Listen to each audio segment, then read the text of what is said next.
Frequency, Episode 9, Gray Line. This I thought was a really awesome episode. We're going into them officially getting the Nightingale killer. They found out exactly who this guy is. Sadly, with the weird rules of the law, a dead body and all this other evidence is inadmissible because Raimy broke into the house, so it's all inadmissible, which is insane to me. But I'm excited to see where they go with this because it ends as like he's definitely the Nightingale killer.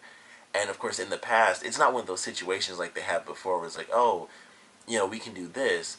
With Frank, is like, he's got nothing at this point. Normally, it's like, all right, we're at least working this case. I got an idea, so we can do this. They had, in the past, he hadn't even talked to the father yet. And, like, he got to talk with Megan. But I was like, all right, I'm curious how this is going to play out. And he's like, now that he knows, he's like, all right, I'm going to kill him. And, like, that's the plan now. So I don't know how the heck that's going to play out. But I'm very curious, of course.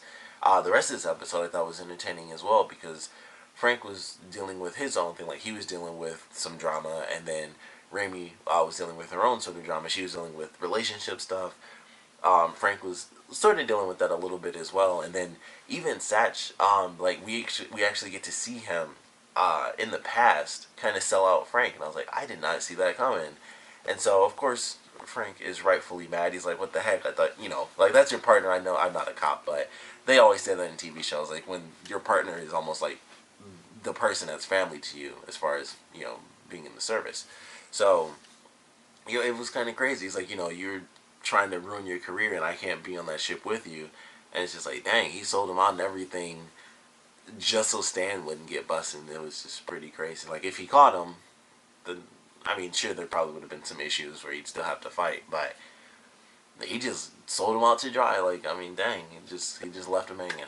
But it was interesting. I still enjoyed that. I thought it was pretty cool that, Frank is getting a little bit closer. And Stan, of course, him knowing, he calls him out on it and everything. And I'm like, I'm curious how this is going to escalate. Like, he's in this weird situation where he's trying to help Marcella, and then he finds out that she's still selling drugs, which is why she got attacked in the first place. It was kind of on her. But, of course, Stan's still a dirty cop, so it's like, alright, you shouldn't have been doing that. That was really dumb.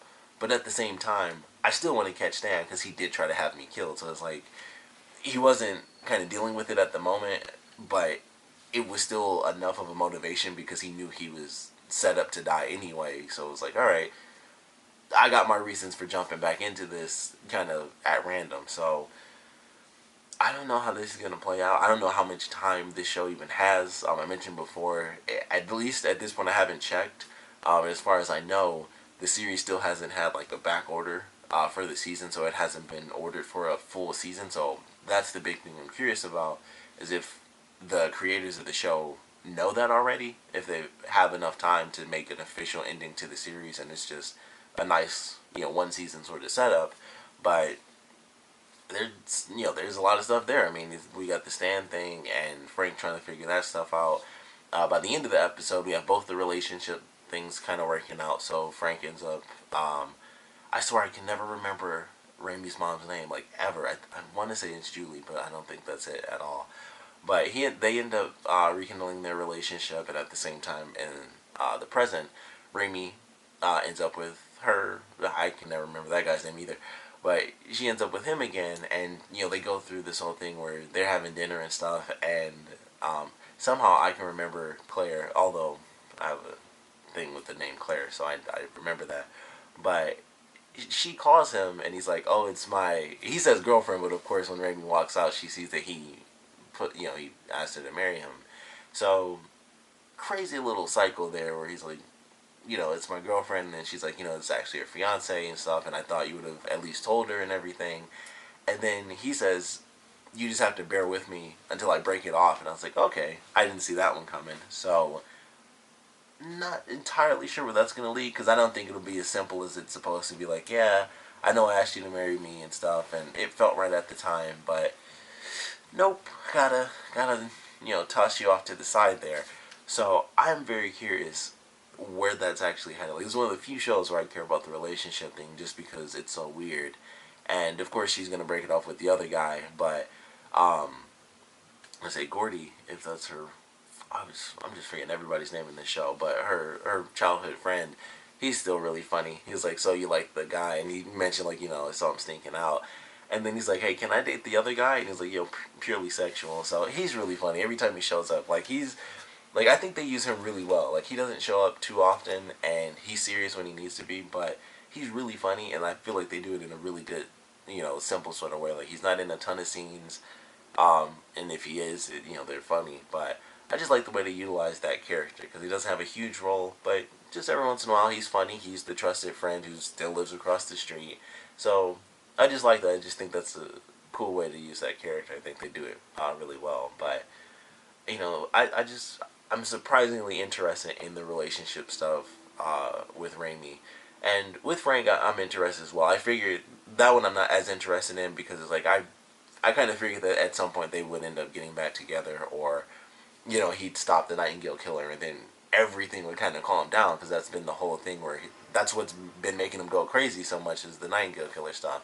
So I figured like at some point that'll kind of resolve itself, but the Raimy thing, I was like, I don't know exactly how this is going to play out, and then he shows up at her place in the last episode, so it's just interesting. Like he's making some very interesting decisions because he's just like instantly falling for her, because she's gotten in his head because she wants, all she could think about was being with him again.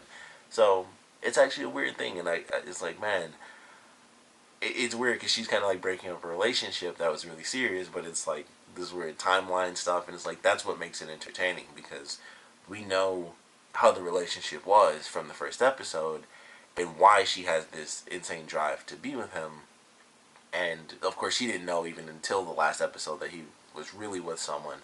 Although I think she should have figured that out. I mean, because like I mentioned, when she went to the dinner thing, and he's like, "Oh, I don't actually know you." I'm like, clearly he was still there to meet someone else. So, and they even showed the flashback where she actually did see that woman because I don't remember her actually being in that episode where the woman showed up. But they had a flashback in this when she ran into her at the elevator.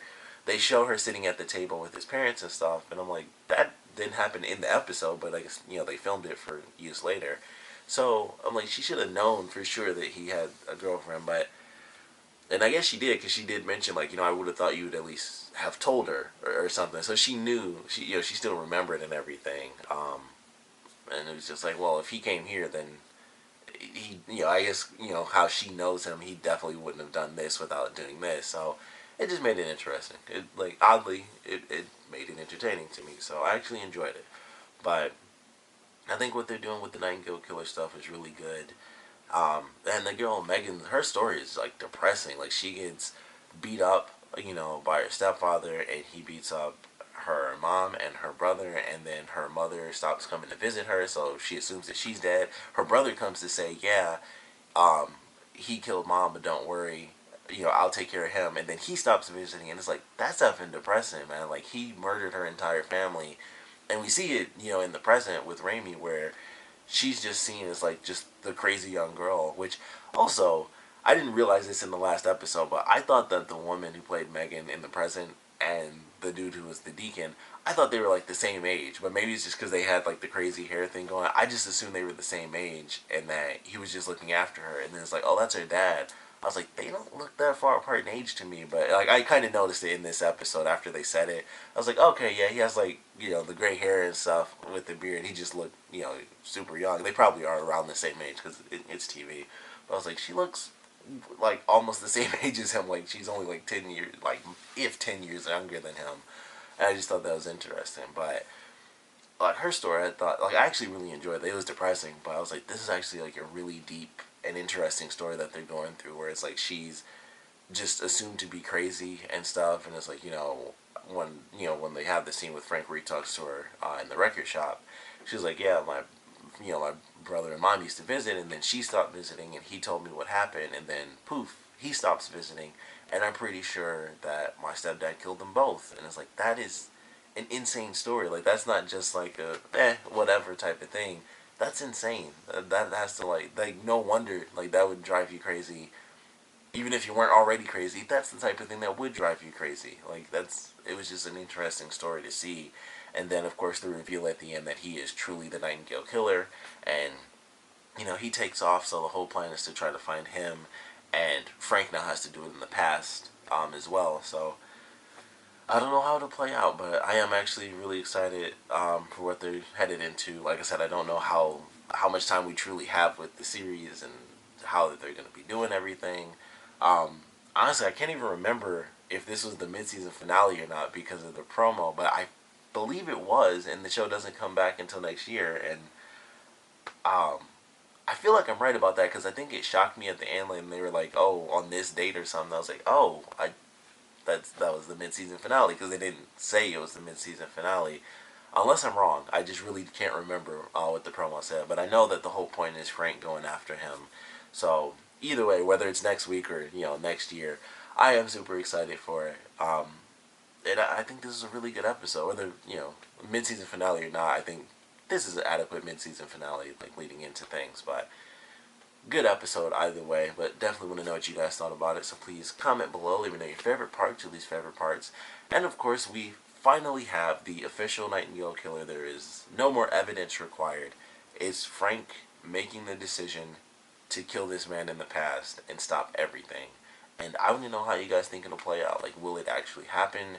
Will he somehow make it work legally? Like, he'll actually just find him and be like, hey, I found this random dead body, or will he somehow play it that way, or will he just flat out murder this dude because he wants to save his wife? He'd save, who knows how many other women as well. So I want to know your predictions on how it's going to end up, and of course, I want to know what you guys thought about this episode in general. So please comment below, let me know, and thanks for watching.